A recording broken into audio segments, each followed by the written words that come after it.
좋아요, 구독 누르시면 부자 되실 거예요. 안녕하십니까? 돈을 향한 말초적 신경을 인정하라 경제적 본능. 우리 지난 시간에 미중 경쟁, 그 관세 전쟁에 불이 붙었는데요. 서로의 본심이 뭔지에 대해서 우리 얘기를 나눴습니다.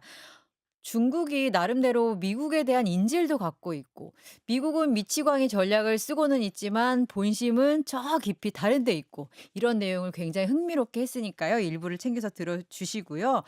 그 과정에서 우리가 딥시크 충격을 통해서 도대체 중국은 도대체 굴기를 얼마나 하고 있는 거야? AI 기술은 얼마나 발전시키고 있는 거야? 숨겨놓은 것도 얼마나 많은 거야? 이런 궁금증이 커졌어요. 그래서 현재 중국에서 무슨 일이 벌어지고 있는지 엄청난 속도로 달리고 있는 중국의 현 주소와 그 야심을 살펴보겠습니다. 전병서 중국경제금융연구소 소장님과 다시 한번 얘기 나눌게요. 안녕하세요. 네, 안녕하세요. 일단 현재 얘기를 좀 하고 싶은 건 중국입니다. 왜냐하면 딥시크가 나오는 걸 보고 '저런 게 있었어? 변방에 있던 처음 듣는 데가 저런 대단한 걸 한 해낸단 말이야?' 이래서 놀랐던 거거든요. 중국에서 무슨 일이 일어나고 있는 겁니까 도대체? 그래서 뭐 제비 한 마리 갖고서 봄이라고 얘기하기는 어렵고요. 제비예요 그 정도가? 그래서 제2, 제3, 제4의 딥시가 계속 나올 수가 와. 있어요. 네. 근데 그 사이에 인제 우리가 미국의 생성형 AI만 관심을 갖고 봐서 그렇고 지금 딥식 정도의 대형 그 생성형 AI 모델은 중국은 지금 13개가 있어요, 음. 그 정도 레벨이.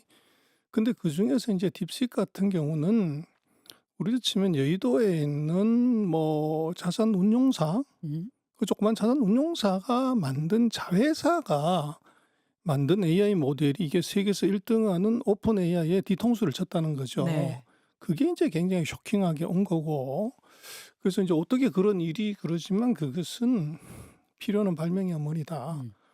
그래서 미국이 고성능 이제 AI 칩을 공급을 하지 않다가 보니까 방법이 없는 이제 중국은 이게 칩이 아니라 사람의 아이디어, 음. 좀 소프트웨어를 갖고서 이거를 인제 업그레이드를 해 봤더니 이게 됐더라는 거죠. 네. 그래서 그게 굉장히 쇼킹한 것이 결국은 이제 지금까지 돈으로 AI를 개발하던 모델에서 네. 돈이 아니고서 알고리즘, 그 아이디어로서도 '이거 돈 그렇게 많이 안 들이고도 되네?' 음. 이제 이걸 전 세계에다 심어 준 거고, 네. 그것이 쇼크라는 게 빅가이들한테는 '우리가 헛돈 썼구나. 음. 우린 뭘 했지?' 하는 것에 대한 엄청난 인제 자기 반성을 하나 가져오고, 네. 두 번째는 엄청난 딥식 퀴즈를 만들 것 같아요. 어. 그래서 '그 정도 돈이면 나도 할 수 있어?' 어. 그래서 이런 인제 어떻게 보면 그 모방 이런 걸 할 수 있는 것이 지금 인제 오픈 그 AI는 폐쇄형이지만 이 딥식은 애초부터 오픈 소스 누구나 다 인제 퍼다가 만들 수가 있게끔 해 놨는데, 그렇습니다. 지난 1 주일 사이에 그 딥식을 모방한 파생 모델이 2,700 개가 나왔어요, 어디서요? 전 전 세계적으로. 세계적으로. 그래서 그냥 소스 프로그램 음. 인제 끌거다가 자기도 같이 해 보는 거죠. 음음. 그렇듯이 엄청난 인제 퀴즈를 만들게 되고, 음. 지금 인제 또 하나는 중국에서 앞으로 이 딥식의 이펙트가 있을 수 있는 것이, 네. 또. 마윈이 이제 그 전자상거래에서 히트를 하자 네. 중국의 인제 칭화대학, 뭐 북경대, 부단대, 뭐 교통대 같은 명문대학 나온 친구들이 우리 같으면 이제 삼성전자 뭐 이런 데 취직하는 게 아니고 다 나와 가지고 전자상거래 회사를 차린 거죠. 창업을 해요. 거기는 대기업에 안 그렇죠. 가고. 네. 그래서 인제 그것의 이유가 이제 '나도 마윈보다 내가 못한 게 뭔데.' 아. 그래서 마윈은 뭐 중국으로 치면 대학 순위로 봤을 때 뭐 200등 저 한참 아래에 있는 학교에, 그것도 영어과 출신이고 IT도 아니고, 음. 그리고 뭐 무일푼으로 시작을 했고. 아 엔지니어 이제 공학도들이 굉장히 무시하는 스펙인가요? 그렇죠. 네. 그리고 뭐 이제 외모로 얘기하면 좀 그렇지만 누가 봐도 잘생긴 얼굴은 아니에요. 그랬더니 인제 중국의 4대 명문대학의 졸업생들이 내가 마윈보다 못한 게 뭐가 있는데. 잘생긴 공학도들이 특히나. 그렇습니다. 아. 그래서 엄청난 마윈키들이 이제 등장하면서 중국의 네. 전자상거래를 세계 1 등으로 만들었죠. 네. 지금 이 딥식의 샥이라고 하는 것은 미국 기업들이 뭐 "그거 하나 가지고서 흔들린다." 이러는 건 넌센스고요. 무슨 음음. 스푸트니크 쇼크다, 그건 좀 엉터리고요. 네. 근데 뭐 과장됐다. 쓰면은 그렇게 인제 흥미는 없긴 하지만 네. 딥시크는 획기적인 새로운 패러다임을 만들었거나 신기술, 첨단 기술을 한 건 아니에요. 오, 딥시크와 관련한 가장 낮은 평가. 그런데 그것이 의미하는 바는 중국이 그만큼 많은 인프라와 가능성을 얘기해 주는 거군요. 그래서 미국은 오. 돈 들여 가지고 많은 돈 들여서 빨리 개발해서 고성능 하는 데만 음. 썼지 돈을 절약하면서 고성능 모델을 만든다는 건 생각을 안 했던 거죠. 음. 근데 이것이 칩을 못 구해서 그러니까요. 안 되니까 인제 저성능 가지고도 고성능을 만들 수 있는 방법을 이걸 생각해 냈다는 게 음. 그게 발명인 거죠. 일부에서 얘기하셨던 제재의 역설과 또 통하는 얘기일 수 있는 것 같아요. 근데 지금 얘기를 쭉 들으면 벌써 그 딥시크의 자식들까지 나오는 수준에 이르렀고 생태계를 만들고 있는 상황인데 중국 AI 발전이 이번 기회에 다시 한번 환기가 되긴 했는데 혹시 그 부분에서 과장된 건 없었어요? 그래서 우리나라에서 보도되는 건 좀 과장이 있고요. 네. 뭐 중국이 그 "반도체 칩을 못 구해서 망했다." 이렇게 인제 보다가 갑자기 인제 뭐 중국에는 AI 기업이 4천 몇백 개나 있고 뭐 4,700 그래서 개라고 막 그런데 그러던데. 그거는요. 우리 네. 기업 별남에서 AI라고 쳤을 때 이름 AI로 붙은 회사를 다 끌어모아서 그런 거죠. 거기에 너무 쫄 필요는 없군요. 그럴 네. 필요 1도 없고요. 네. 그래서 인제 그것보다는 중요한 것이 음음. 지금 인제 우리도 그렇지만 국가의 전략이 어디로 가냐, 음. 정책이 어디로 가냐 이게 중요한데 네. 한 10년 전에 인제 그 중국은 그 리커창 총리가 네. 인터넷 플러스라는 정책을 냈어요. 네. 그래서 인터넷으로 모든 것을 다 연결한다 해서 이게 인제 중국이 어떻게 보면 전 세계 최대 전자상거래 국가 음. 또 핀테크, 모바일 핀테크는 뭐 세계 최강이에요. 이걸 만들어냈는데 2024 년에 중국이 리커창 총리는 인제 사망을 했고 거기다 리커창에서 커처를 하면 리창 총리가 2 인자. 현재 2 인자. 이제 예.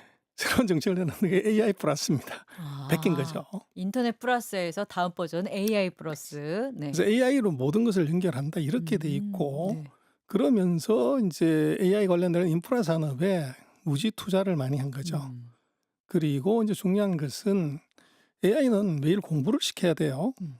근데 공부를 뭘로 시키냐 그러면 데이 빅데이터로 시키죠. 데이터. 네. 음. 근데 문제는 그 빅데이터 오전하면 핸드폰에서 나온단 말이에요. 음. 근데 중국이 핸드폰 가입자 수가 지금 17억 9천만 명입니다. 미국이 한 4억 대 좀 되고 뭐 이러는데 매일 미국의 4배 정도 되는 양의 데이터들이 이제 나와 가지고 중국의 AI 모델을 계속 공부를 시키는 거죠. 어. 그게 인제 무서운 일이고 얘들이 머리가 계속 좋아진다는 거예요. 어. 정말 무섭네요. 그리고 또 단순히 양만 많은 게 아니라 양 같은 데이터가 있어도 그것을 얼마나 활용할지에 대해서는 규제가 있을 수도 있고 그런데 중국의 분위기는 거기에 이렇게 한도를 긋지 않고 다 같이 이거는 국가 자산처럼 쓰고 있는 건가요? 그게 인제 우리는 개인정보 비밀 보호 때문에 뭐 특히 영상 정보, 안면 인식 정보 이런 건 굉장히 엄격히 규제를 하잖아요. 근데 지금 전 세계에서 안면 인식 기업 1, 2, 3 등이 다 중국 기업입니다. 음. 그게 얼굴 생체 정보 따위는 우리 보호해 주지 않고 모두 모았군요. 그래서 인제 그게 국가가 필요해서 한 건데 어. 그걸 국가는 그냥 축적만 하고 네. 기업들은 그걸 무한대로 써서 세계 어. 최강의 그 안면 인식 기술을 만들었죠. 그래서 음. 요즘 뭐 알리바바 같은 경우를 가면은 네. 그 알리바바 직원들 같은 경우는 네. 우린 자판기에 가면은 거기다 카드를 넣거나 핸드폰을 대서 뽑잖아요. 근데 알리바바 직원들의 자판기는 그냥 가서 문 열고 그냥 인제 자기가 필요한 음료수나 뭐 이런 걸 갖다 먹는 거죠. 음. 근데 그거를 이 자판기가 그 문 연 사람의 안면 인식을 해서 음. 그 사람 홍채 인식해 가지고 그 사람 월급 봉투에서 가요? 그만큼을 자동으로 빼간다는 거죠. "윤진아가 이번 달에 제로 콜라 3개 먹었어." 이러면서 까는 거예요? 자판기에 다 알고 있는 거죠. 그럴 정도로 이제 안면 네. 인식에 관한 기술이 그 최강이라는 거죠. 신기합니다. 그런데 그렇게 기술이 발전할 수 있는 게 뭐 아까 말씀하신 데이터의 생성 속도가 엄청나고 AI는 점점 똑똑해지고 있지만 그것들을 활용하고 말씀하셨듯이 제재 역설 속에서 그걸 진화시키는 인간, 인적 자원이 어마어마한 것 같아요. 그래서 이제 우리가 그렇게 얘기를 해요. 또 이제 우리나라 언론이 막 얘기를 하는 게 뭐 응. 중국에는 AI 학과가 2천 몇백 개가 네네. 있다. 그것도 좀 과장입니까? 뭐 그러는데 네. 중국에 대학교가 2,800 개가 음. 있어요. 전문대학이 1,400 개가 있습니다. 근데 거기도 우리가 옛날 같으면 우리가 뭐 계산 통계학과 무슨 뭐 이런 것들을 AI 바람 불면 다 AI로 이름 붙이잖아요. 아 네. 그러면 그것까지 다 합친 그럼 것. 2,800 개 대학에서 AI 관련 학과들이 이름을 AI로 바꾸면 음. 바로 AI 전공이 2,800 개가 나오는데 음. 2천 몇백 개 있다는 건 오히려 적게 얘기한 거죠. 그렇네. 그럴 수 그래서 있겠네요. 그거는 좀 과장돼 있고 지금 AI는 괴팍한 천재 한 명이 만들어낸 어. 최고의 성능 모델 하나만 살아남는 거죠. 음. 그래서 2,800개 아니라 뭐 2만 개가 있다고 하더라도 네. 어설픈 거 그거 다 필요 없고 정말로 오픈 AI를 밟을 수 있는 최고의 성능을 AI를 만드는 과가 몇 개냐 이게 중요하죠. 그거는 그래서 이른바 중국에 있는 명문 대학의 그 공학 관련 학과라고 생각하면 돼요? 뭐 대부분 다 그렇죠. 그래서 네. 지금 이번에 그 중국이 보면 그 젠슨 황이 보면은 네. 이번에 새로운 칩을 그 발표를 하면서 그 CES에서 로보트를 휴머노이드 로봇을 14 개인가 들고 나왔어요. 옆에다 쫙 세웠습니다. 근데 그중에 6 개가 중국 거예요. 미치는 그런가요? 거죠, 진짜로. 어. 근데 그거를 인제 그 제일 그 유니트리 로봇인가 하는 것들은 네. CEO가 35 살인가 뭐 그래요. 네. 30대 90년대생입니다. 네네. 그러다 보니까 지금 중국의 소위 말하는 이제 수학 영재, 컴퓨터 영재 이런 사람들이 창업하기가 무지 좋은 이제 환경이 이제 된 것 같고 네. 이제 거기서 기존의 생각이나 뭐 이런 것들을 다 뒤엎는 음. 창의적인 아이디어로 이제 만드는 거죠. 그래서 음. 지금 딥시크도 어떻게 저렇게 했냐고 그러는데 그 집은 경력 8년 이상 된 사람이 한 명도 없다는 거예요. 아예 안 뽑는다던데요. 그렇죠. 그래서 인제 그게 그 자원이 절대적으로 부족한 것을 창의성으로 극복을 한다는 거죠. 그 CEO 자체가 40 세밖에 안 되는데 네. 그 CEO가 139 명의 엔지니어라고 같이 밤새워서 코딩을 한다는 거예요, 같이. 같이. 그리고 네. 거기서 디스커션하고 음. 그 새로운 아이디어는 뭐 회장이 하자고 그러면 하는 거니까 이제 그런 창의성을 발휘할 수 있는 이제 그런 것이 기존의 거대 조직에 관료화된 네. 이제 뭐 아이디어하고 그 싸움에서 이겼다고 볼 수 있는 거죠. 그러니까 그런 학생들이 이른바 이른바 명문대학의 공학도들이 대기업으로 들어가지 않고 많은 돈을 준다고 하는 대기업으로 들어가지 않고 자기가 창업해서 그렇게 창의력을 발휘할 수 있는 토대는 그렇게 해도 나라의 그러니까 정부의 IT 육성 정책을 통해서 '내가 충분히 나의 그 능력을 발휘할 수 있다.'라는 믿음이 있기 때문일 것 돈이죠. 같거든요. 응. 그래서 그것은 그 텐센트나 알리바바나 예를 들면 바이두나 이런 회사들이 네. 다가 이제 맨손으로 출발해 가지고 인제 뭐 1, 2, 3등 하는 거부가 된 거죠. 음. 근데 그 사람들의 스타트 라인이 지금 이제 명문대학을 나온 사람들보다 훨씬 더 열악한 조건이었다는 거예요. 그랬죠. 그러다 보니까 자신감이 일단 넘치고 어. 두 번째는 이제 중국이 정부가 네. 체계적으로 첨단 산업을 육성을 해요. 음. 그래서 중국에 보면은 그 2010 년부터 시작을 해 가지고 7대 전략 신흥 산업이라는 걸 하면서 네. 15년 동안 그 정책을 그대로 유지를 했어요. 음. 정권이 바뀌었는데도. 음. 그러다 보니까 인제 말씀하신 그런 AI에서 히트작이 나오고 지금 전기차 같은 경우는 작년 12월 기준으로 전 세계 전기차 시장의 75%를 먹었어요, 중국이. 음. 근데 그거 어떻게 가능했냐 그러면 그걸 이제 지원했던 장관이 과기기술 장관이 이 11 년인가를 장관을 했어요. 그러니까요. 그때 인제 후진타오하고 시진핑하고 정권이 바뀌는데도 장관을 그대로 유지시켰다는 거죠. 음. 그래서 정책의 일관성을 그대로 유지해 줬다는 것. 음. 그러다 보니까 인제 기술자를 우대하고 네. 그 정책의 일관성을 유지를 하고 음. 그리고 그런 첨단 산업에 대한 R&D 자금이나 투자 자금은 음. 중국은 줄인 적이 없어요. 계속 늘어나더라고요. 투자액 추이를 이렇게 보면은 그래프를 그렇죠. 보면. 그게 인제 돈하고 그 사람하고 인제 그러니까요. 인프라가 맞춰준 것이 음.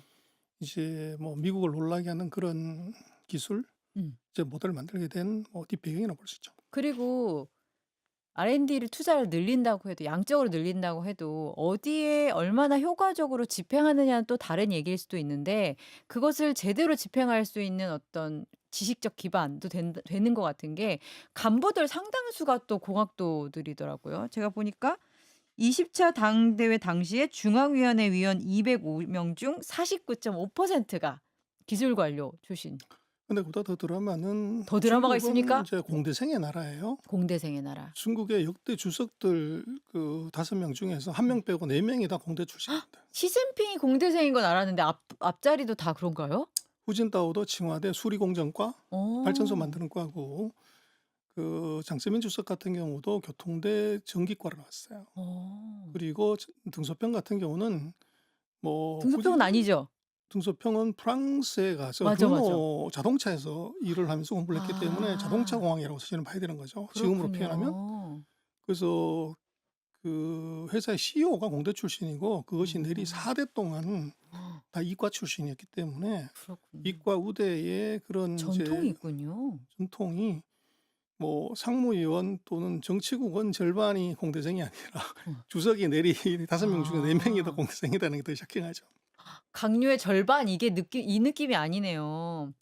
그리고 심지어 방산 이쪽도 거의 다 IT 뭐 이런 쪽의 전문가들로 구성이 돼 있는 거 보면 중국은 진짜 테크 산업으로 진짜 무장을 점점 하는 속도가 빨라질 수밖에 없을 것 같아요. 의사소통 결정도 빠르고 정확하게.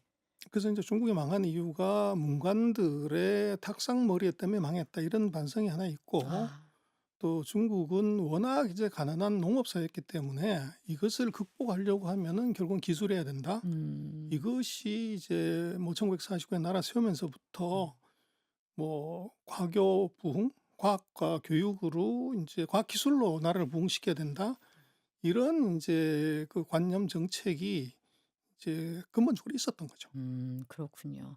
문과생으로서 굉장히 가슴 아픈 대목인데 그리고 심지어 저는 또 놀랐던 게 정부가 일단 그런 식의 드라이브를 걸고 있는데 개개인들도 굉장히 또 애국심 같은 거를 굉장히 많이 갖고 있다. 그래서 내가 비단 내가 돈을 벌려고 하는 게 아니라 내가 어떤 중국 이 중화 민족의 부흥을 위해서 내가 기술적 헌신을 하겠다. 이런 또 진심을 갖고 있다는 얘기도 있던데 이거는 근데 이제 그거는 뭐 어느 이것도 가짜인가요? 나라든 네. 있을 수는 음. 있는데요. 그것보다는 음.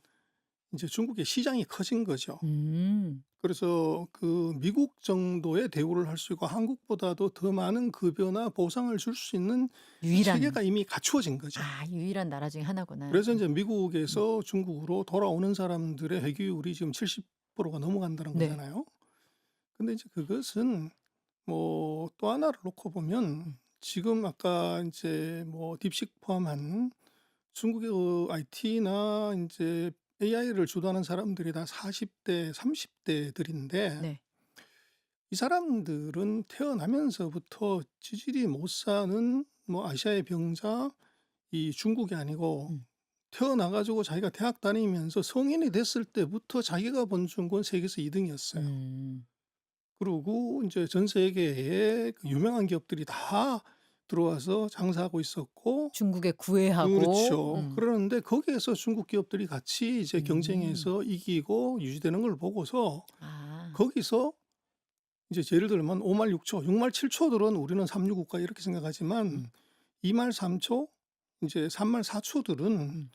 우리가 미국보다 못한 게 뭔데 자신감이 일본보다 있구나. 못한 게 네. 뭔데 이제 이곳은 태어나면서부터 그렇게 본 거죠. 어. 그러다 보니까 그것이 인제 애국심 음. 또는 '우리나라가 이렇게 괜찮은 나라구나.' 근데 음. 우리가 볼 땐 이해를 못 하죠. 음음. 14억이 아직도 가난한 나라가 음. 저런 인제 얘기를 해도 돼? 음. 이런 걸 하는데 세대별로 나눠 봤을 때 지금 인제 20 대, 30 대들의 이 성장 환경 음음. 또 지금의 그 환경을 놓고 보면 얘들은 G2일 때 공부하고 성장했고 일을 하고 있기 때문에 그런 거죠.